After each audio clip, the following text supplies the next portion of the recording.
परीक्षित जी को भी शंका हो गई थी। उन्होंने पूछा सुखदेव मुनि से कि महाराज अखिल ब्रह्मांड नायक को क्या सूझी कि स्त्रियों के साथ उन्होंने रास रचाया, क्यों रचाया महाराज?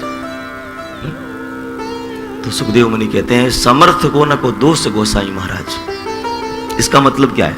हम समझते हैं कि समर्थवान जो होता है उसे कोई दोष नहीं लगता है। नहीं, ऐसी बात नहीं है। समर्थवान वही है जिसमें कोई दोष न हो।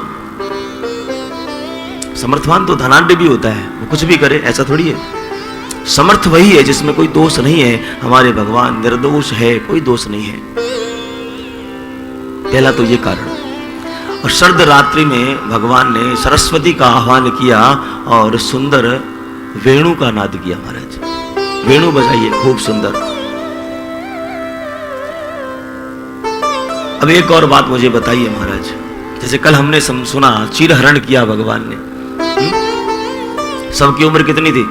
कोई 60, कोई 80, कोई 70, कोई अलग अलग उम्र की थी।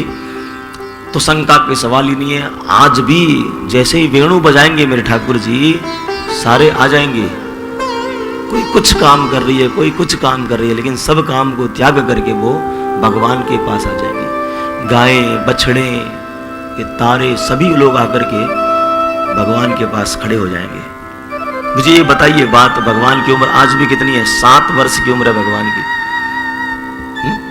अच्छा, मान लिया कि परमात्मा में प्रेमांकुर जग गया होगा।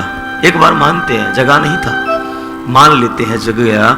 तो बताइए मुझे, कोई भी प्रेमी अपनी प्रेमिका का उलट पलट श्रृंगार पसंद करेगा क्या? बताइए।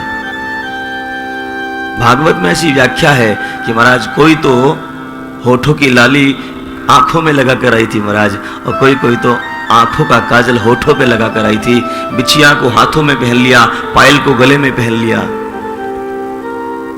मांग टीका हाथ में लेकर के आ रही है। बताइए, ऐसा उलट पलट श्रृंगार कौन प्रेमी पसंद करेगा? लेकिन ये प्रेमी ऐसा है जो हृदय की श्रृंगार को देखता है। उर्दू का शब्द है ना, सीरत और सूरत। ये सीरत को देखता है। सीरत कहते हैं आत्मा को महाराज, ये सूरत को नहीं देखता है महाराज। इसलिए महाराज कोई साधारण लीला नहीं थी महाराज। अनेक अनेक वर्षों से जो तपस्वी परमात्मा को चाहते थे, जब राम अवतार हुआ था ना, उस समय राम को देखने के लिए सारी अयोध्या की स्त्रियां, नव युवतियां सारी आ गई थी और मन ही भगवान को पति रूप में प्राप्त करना चाहती थी। लेकिन भगवान ने कहा नहीं, देखा ही नहीं उठा करके नजरों को। भगवान ने किसी को नहीं देखा और मन से कह दिया, इस बार तो हम मर्यादित हैं, हमारी पत्नी केवल सीता है, इसके अलावा कोई नहीं है। सुपर्णा भी आई ना, शूर्पणखा आई थी ना, देखा नहीं उसे। सीता जी की तरफ देखकर कह दिया कि हम तो विवाहित हैं, आप चले जाओ, और हमारा ये भाई है ना, इस पर थोड़ा सा आप विचार कर लो। तो नाक काट गई। समझ भाई बात। और लक्ष्मण जी भी कौन थे? लक्ष्मण जी भी साधारण नहीं थे महाराज। जब सुग्रीव ने जब गहने दिखाए ना लक्ष्मण जी को, तो उन्होंने केवल बिछिया और पायल को ही पहचाना, क्योंकि उससे ऊपर कभी देखा ही नहीं भाभी को। जब भाभी को देखा, गहनों को देखने का सवाल ही नहीं है महाराज।